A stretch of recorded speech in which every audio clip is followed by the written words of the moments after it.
कहानी मेरे मीत का पाथेय। बचपन की यादें जब भी करवट लेती हैं, याद आता है नेपाल की तराई में बसा हरियाली से घिरा हुआ अपना ननिहाल। इस छोटे से गांव का गर्मी के मौसम के साथ यादों से बड़ा गहरा नाता रहा है। बचपन की लगभग हर गर्मी यहीं बीतती थी। एक छुट्टी बिताकर शहर लौटते ही दूसरी छुट्टी का इंतजार शुरू हो जाता था। ऐसे में साल कब सरक जाता पता ही नहीं लगता था। दुष्यंत के संग विवाह के साथ ही इस गांव से जुड़े तार धीरे धीरे टूटते गए। उच्च पदस्थ पति के सांधी और विवाहित जीवन के खिलौन ने इस सुविधा विहीन गांव की यादें धुंधला दी। नहीं सोचा था कि सुकून की तलाश में लौटकर फिर उसे भूली बिसरी गांव में एक दिन आना होगा। आम शीशम कटहल के बगीचे बेतरतीब बन उठे रिहायशी इलाकों के बीच कितने सिमटे सहमे से लग रहे हैं। बिजली और टेलीफोन के तारों ने इस पक्षी कलख मुखरित कानन के प्राण खो लिए। ऐसा लगता है कितना कुछ बदल गया है। अब यहाँ गोबर से लिपे ढेकी बखार वाले जिस गांव की स्मृति मैं 15 वर्ष पूर्व अपने मन में संजोए यहाँ से गई थी, वह ऐसा तो कतई नहीं था। तब क्या मेरी पान परिवर्तन की इस आंधी से अपने आप को बचाए रख पाई होगी। मैं तो अपनी उसी निश्चल पान से मिलने की ललक लिए चली आई हूँ। अकेली जो मित्र गुरु मार्गदर्शक सब कुछ थी मेरे लिए। मन बार बार पान की यादों के इर्द गिर्द भटकने लगा। मेरा मन पान के सानिध्य की शीतल बौछार के लिए तड़प रहा था। पान मेरे बचपन की निश्चल सहेली। पान से रक्त का नाता दूर दूर का ना होते हुए भी हृदय का नाता अत्यंत निकट का था। यूं तो उसका नाम था वृंदा, पर हम दोनों ने 5 वर्ष की आयु में आपस में मीत बांधकर अपने संबंध को यह नया उपनाम दिया था, पान।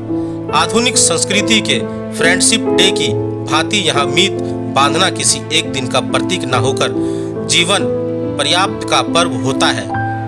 सदियों से चली आ रही इस परंपरा ने पीढ़ी दर पीढ़ी लोगों को मित्रता की पौध रोपना सिखाया है। इस आंचल की हवा में पत्तों के संबंध में ऐसे कितने किस्से हैं जो प्रतिध्वनित होकर नई पीढ़ी के मित्रों में एक दूसरे के लिए जीने मरने की अभिलाषा को हवा देते रहे हैं। मीत की खातिर कोई पेड़ पर लटक गया, कोई पोखर में डूब मरा, तो किसी ने धतूरे के बीज ही चबा मारे। ऐसे किस्से जब जब अपनी वृंदा के मुंह से सुनती, उसके प्रति मेरे स्नेह और आस्था के वजन में उतनी ही वृद्धि होती जाती। वृंदा बताती कि मीत भांति भांति के हो सकते हैं, मसलन प्राण प्यारी सुपारी पान सराता फूल बंधु मीता। मुझे 5 वर्ष की आयु में वृंदा से अपना मीत बंधवाना आज भी अच्छी तरह से याद है। वृंदा ने हम दोनों के सामने एक हम उम्र गवाह को खड़ा किया, जिससे दोनों के कान में शपथ जैसी ही कुछ पढ़ा।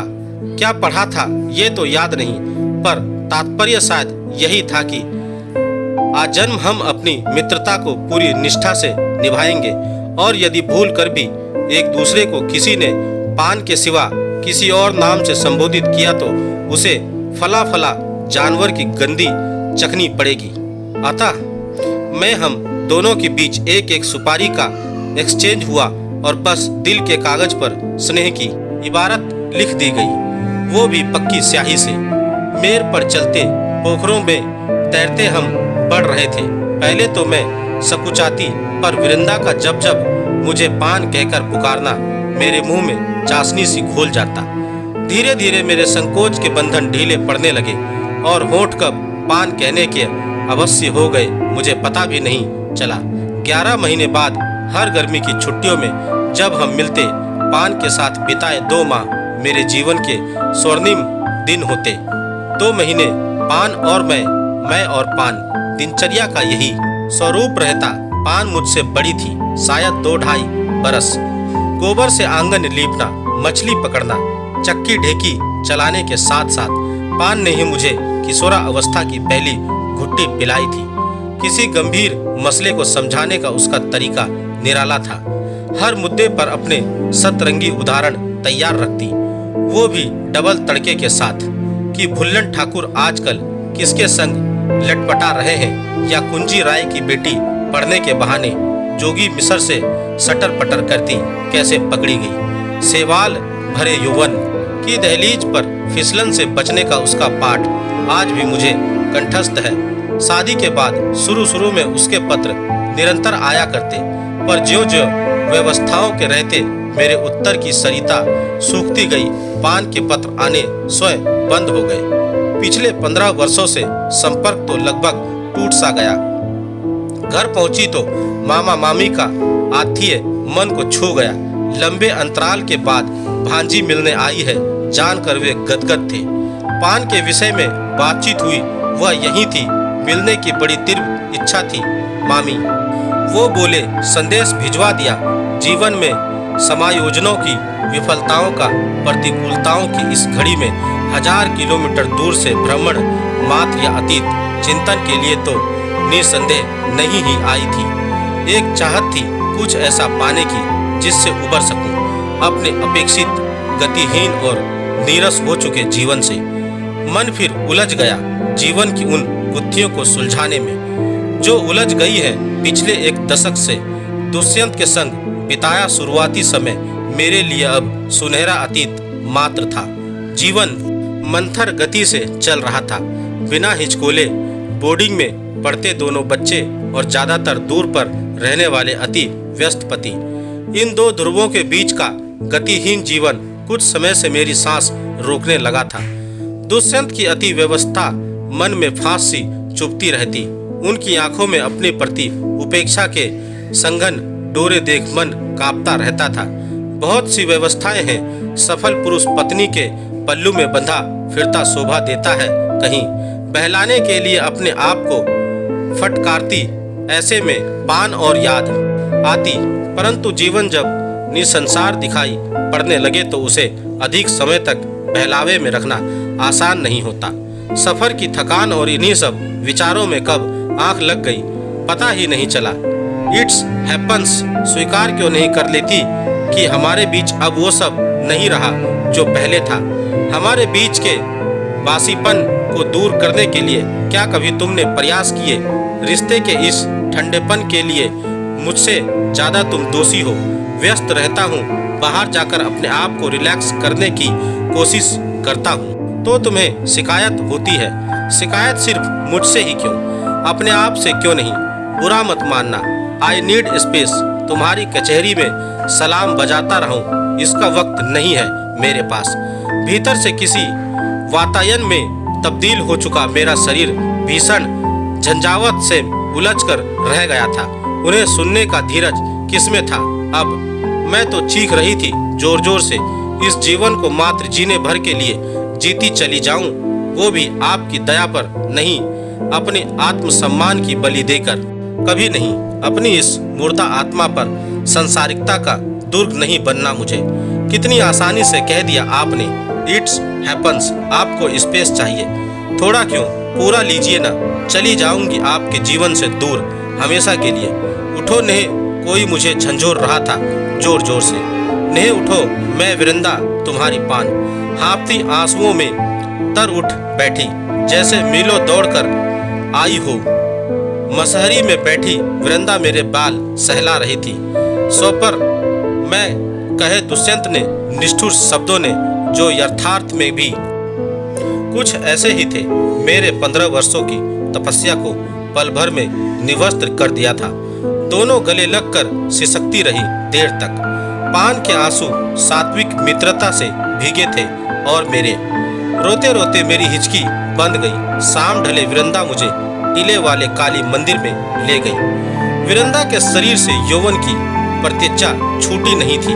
अभी शरीर में वैसा ही कसाव, वही आलताई गोरा रंग, श्रृंगार के नाम पर मात्र माथे की बिंदिया और मांग में भरा ढेर सारा कलकतिया सिंदूर। उसका ललछोया रूप मुझमें हीन भावना भर रहा था। वृंदा निहार रही थी मुझे एकटक। पाहुन नहीं आए, फिर जवाब भी उसी ने दिया, व्यस्त होंगे। ये मर्द भी बड़े अजीब होते हैं, पहले तो चिपकाए साथ घूमते हैं, फिर एकदम से व्यस्त हो जाते हैं। है ना पान? कहीं इसी तीव्र घ्राण शक्ति से कुछ सूंघ तो नहीं लिया? विषय बदलने का भरपूर प्रयास कर पूछा मैंने, जीजाजी कैसे हैं? तो वो बोली, जैसे पहले थे और कैसे। मेरा मतलब क्या अभी भी उनका अपनी भाभी से, यानी मैं हकलाने लगी थी। क्या 15 साल बाद इतनी दूर से यही पता करने आई हो पान? सकपका सी गई मैं। उसका स्नेह भरा हाथ मेरी पीठ पर था। घर पर सब ठीक तो है? मन का गरल बह निकला आंखों के रास्ते। कैसे कह दूं सब कुछ छोड़कर आई हूं तुमसे सामंजस्य की परिभाषा जानने। क्या कहूं कि दुष्यंत का सामिष्य दम घोटू है, पर कहूं कैसे? कहीं सब के सब मेरे संबंधों की दरार में से झांकने लग गए तो मेरे मन की गठरी का वजन वृंदा ने तौल लिया था शायद। तभी तो बिना किसी प्रस्तावना के आप ही विषय वस्तु पर आ गई। पहले तो सिंहासन पर बिठा उन्हें पूछते रहे थे हम, पर जिस दिन देख लिया अपनी आंखों से अपनी ही भौजाई के संग जी किया घसीट कर उन्हीं को धूल में ला पटके रोते चौखट से माथा कूटते, पर सुनवैया था कौन? रूप रंग में हमसे 19 सी ठहरती थी वो, पर कसीदे उसी के नाम से करते। रात रात का रत जगह हम करते, पर उनके खर्राटे वहीं निकलते। जुकाम हमें होता, बाम उसे मला जाता। पैर हमारे भारी हुए, इमली अमरूद वहां पहुंचाए गए। जाने कौन सा काला जादू जानती थी कलमुही की कट के रह जाते हम। घुटने पर थोड़ी रख बैठ रही वह थोड़ी देर चुपचाप। मेरी आत्मा ने अपने भीतर पसरे अहंकार को डांट लगाई। एक ये है जो चरित्रहीन लपट पति के साथ निभा सकती है।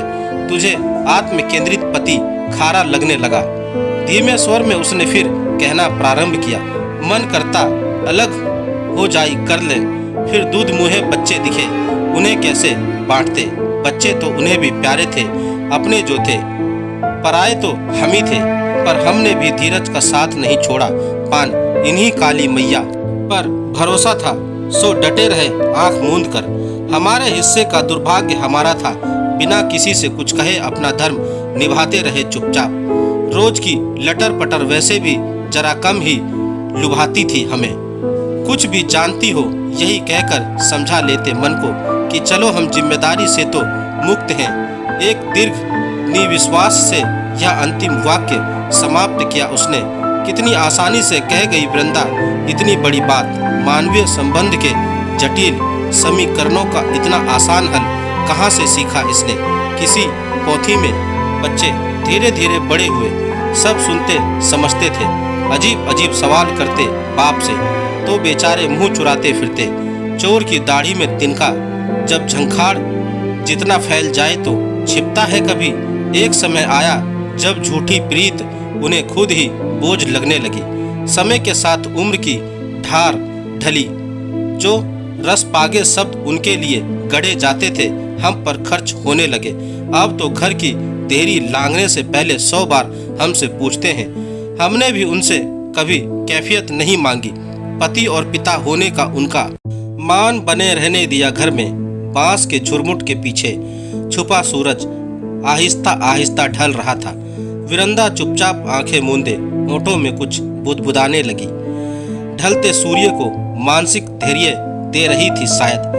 गंभीर स्वर में कहना उसने जारी रखा, बीता समय लौटा कर वापस लाया तो नहीं जा सकता पान, पर हमारी सुहाग पेटारी हमें वापस मिल गई। अब और कोई साध नहीं जीवन से। भीतर के ओज से उसका चेहरा दमक रहा था। मेरी तार्किक बुद्धि उकसा रही थी मुझे कि कुछ ऐसा पूछ लूं जिससे उसके हृदय तल से छिपे कुछ और सीप हाथ लग जाए। कहना कितना आसान है पान, पर माया से परे कौन हो सकता है? सांप को देखा होगा तुमने, कभी गौर किया है? बिना हाथ पैरों के पंगु बना पेट के बल कैसे चलता है घिसट कर, पर उसके शरीर पर कोई भूल से भी पैर रख दे तो कैसे उछल कर फुफकारता है। फिर हम तो मनुष्य हैं, सक्षम हैं, विवेक और बुद्धि हमारे शस्त्र हैं। जो हक दे हमने माया त्याग दी, उससे बड़ा मिथ्यावादी है तुम्हारा धैर्य। क्या कभी पलट कर वार करने को प्रेरित नहीं हुआ? उत्तेजना से मैं हाँफने लगी। तूने भी अपना आदर्श चुना तो किसे? सांप जैसे तुच्छ प्राणी को। जो सीख लेनी ही है तो प्रकृति को अपना आदर्श बना। जिसने सिर्फ देना ही जाना है, प्रकृति को पलटवार करते या प्रतिदान मांगते देखा है कभी?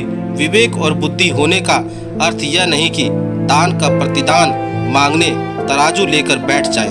हम स्त्री हैं पान, कोई पंसारी नहीं। हम जन्नी भी हैं जिसे ईश्वर ने प्रकृति बनाया है। पुरुष तो पवन के समान है, जो स्वभाव से ही चंचल है। उसे बांधे रखना बहुत कुछ स्त्री पर निर्भर करता है। हवा काबू में रहे, इसके लिए प्रकृति कैसे कैसे रूप धरती है। नदी पहाड़ जंगल को धारा है उसने, तभी तो हवा पर लगाम है। प्रकृति ये सब जनन ना करे तो धरती पर कैसा हाहाकार मचे, तनिक सोचो तो। मन कर रहा था वृंदा बोलती रहे और मैं सुनती रहूं। मुग्ध थी मैं इस अल्प शिक्षिता की पंडिताई पर। मेरी समस्त डिग्रियां उसने ज्ञान के समक्ष बौनी थी। अंधेरा फैल चुका था, मैं उठने का उपकरण करने लगी तो उसने पकड़कर फिर बिठा लिया। सुन, तुझे याद होगा अम्मा, हम दोनों की जब किस्सा सुनाया करती तो तू सारा किस्सा पीती रहती थी गुट्टू गुट्टू, और मैं कुंभकर्ण बनी बीच में ही सो जाया करती। कहते हैं कहानी अधीड़ी छोड़कर सो जाओ तो बटोही राह भटक जाता है, इसलिए मेरा बटोही कुछ समय को राह भटक गया था रे।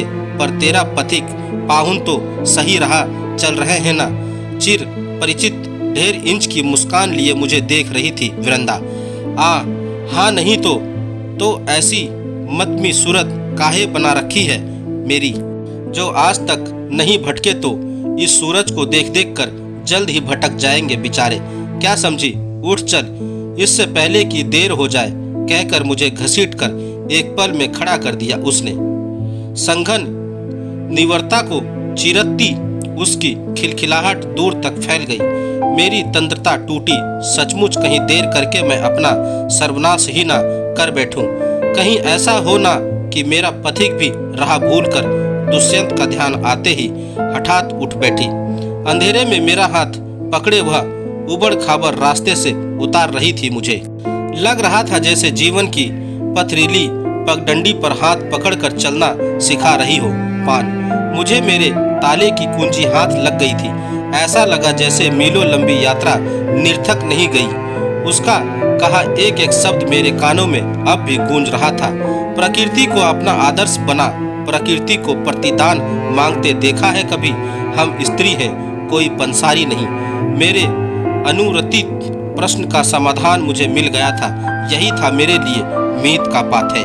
दोस्तों, आपको मेरी यह कहानी कैसी लगी? आप मुझे मेरे कमेंट्स बॉक्स में जाकर मुझे बता सकते हैं। और अगर आप मेरे चैनल पर नए हैं तो मेरे चैनल को सब्सक्राइब जरूर करें और बेल आइकन का बटन भी दबा दें। धन्यवाद दोस्तों।